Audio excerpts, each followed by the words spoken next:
എൻ്റെ പേര് ലിസി, സ്ഥലം വേലുപ്പാട്. കഴിഞ്ഞ മാസം അച്ഛൻ വരന്തരപ്പള്ളി ധ്യാനം നടന്നിട്ടുണ്ടായിരുന്നു 4 ദിവസത്തെ. അതിലെ അച്ഛൻ വിളിച്ചു പറഞ്ഞു, തുറന്ന് കുമ്പസാരിച്ചപ്പോൾ ഒരു മകൾക്ക് തൊണ്ടയിലെ ബുദ്ധിമുട്ട് മാറിയെന്ന്.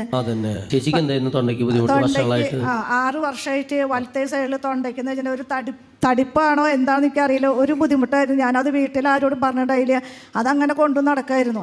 പക്ഷേ അച്ഛൻ പറഞ്ഞ് അത് കഴിഞ്ഞ് ഞാൻ വീട്ടിൽ അമ്മോട് പറഞ്ഞു, അമ്മയ്ക്ക് ഇങ്ങനെ ഒരു ഇതുണ്ടായിരുന്നു, ഇപ്പോൾ അതങ്ങനെ ഒരു ബുദ്ധിമുട്ട് കളി. അങ്ങനെ വെച്ചാൽ നീരിവിച്ച എന്തെങ്കിലുമൊക്കെ വരുമ്പോൾ നമുക്കൊരു ബുദ്ധിമുട്ട്, തൊണ്ട അങ്ങനെയൊക്കെ ഒരു ബുദ്ധിമുട്ടായിരുന്നു എനിക്ക്.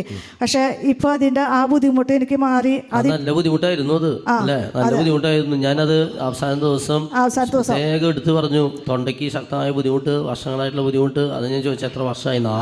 6 വർഷമായി ഉണ്ടായിരുന്നു. അതൊരു അങ്ങനെ വിളിച്ചു പറഞ്ഞു തുറന്നു കുമ്പസാരിച്ചു അല്ലേ? അതുകൂടി ലോകം മാറ്റി. നല്ലൊരു കൈയടി കൊടുത്തേ കണ്ടോ. തുറന്ന് കുമ്പസാരിച്ചതിന് ശേഷം എൻ്റെ നാമം വിളിച്ച് അപേക്ഷിക്കുന്നവരുടെ മേൽ അവിടെ തന്നെ സമ്പത്ത് വർഷിക്കുന്നു. ഈ പുസ്തകം ഉണ്ടല്ലോ, ഈ പുസ്തകത്തിൽ അച്ഛന് കിട്ടിയ ദൈവസ്വര സന്ദേശങ്ങൾ എഴുതിയിട്ടുണ്ട്.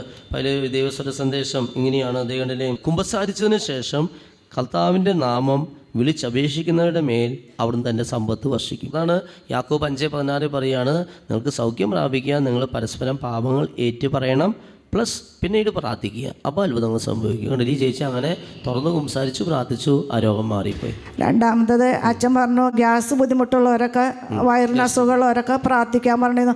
അപ്പോൾ എനിക്ക് വർഷങ്ങളോളം, എത്ര വർഷം എന്നറിയില്ല, എനിക്കിങ്ങനെ വയറിന് ഭക്ഷണം കഴിക്കുമ്പോൾ അല്ലെങ്കിൽ എനിക്ക് ഗ്യാസ് വന്നെന്നറിയാം. അപ്പോൾ അങ്ങനെയാകുമ്പോൾ ഞാൻ കുറേ ഗ്യാസിൻ്റെ ഗുളിക കഴിക്കും, ജീരക സോഡ മേടിച്ച് കുടിക്കും. അതും അച്ഛൻ അന്ന് ആ ജാനത്തിൽ വിളിച്ച് പറഞ്ഞു, അതിലും എനിക്കൊരു സൗഖ്യം കിട്ടി. പിന്നെ വർഷങ്ങളോളം ഉണ്ട്, അത് എത്ര വർഷം പോലും എനിക്ക് അറിയില്ല. അതെ, അത്രയും പഴക്കമുള്ളതാണ് മാറി കിട്ടിയത് കണ്ടോ. പിന്നെ എനിക്ക് എൻ്റെ രണ്ടാമത്തെ അച്ഛൻ അതിൽ വിളിച്ച് പറഞ്ഞു, പീച്ച് തെറാപ്പിക്ക് പോണ ഒരു കുഞ്ഞിനെ കർത്താവ് തൊടണമെന്ന്. എൻ്റെ രണ്ടാമത്തെ മോൾക്ക് ഒരു മോനുണ്ട്, അവന് ഇങ്ങനെ സംസാരിക്കാൻ ഇത്തിരി കുറവായിരുന്നു. അവൻ പീച്ച് തെറാപ്പിക്ക് പോകുന്നുണ്ട്, എന്നാലും അവന് സംസാരിക്കല്ലേ. ഇപ്പം അച്ഛൻ അത് പറഞ്ഞു കഴിഞ്ഞ് അവിടുന്ന് ഒരാഴ്ച കഴിഞ്ഞപ്പോൾ അവൻ്റെ പേര് പറയാൻ തുടങ്ങി. പിന്നെ നമ്മൾ പറയുന്ന പോലെ കൂട്ടക്ഷരങ്ങൾ പോലെ പറയാനും, മറ്റത് അവൻ ഒരു അക്ഷരം പറയുക, അങ്ങനെയായിരുന്നു. ഇപ്പം അവൻ കൂട്ടത്തിലുള്ള വർത്തമാനങ്ങളും നമ്മൾ ചോദിക്കുന്നതിനൊക്കെ പറയും. നമ്മൾ പറഞ്ഞു കൊടുക്കുമ്പോൾ സംസാരം അല്ലേ, കാര്യങ്ങളടിച്ച് നന്ദി പറഞ്ഞ് കണ്ടോ, വിളിച്ചു പറഞ്ഞതിന് ശേഷം വലിയ വ്യത്യാസമായി കൊച്ചിൻ്റെ സംസാരത്തിൽ, കണ്ടില്ലേ?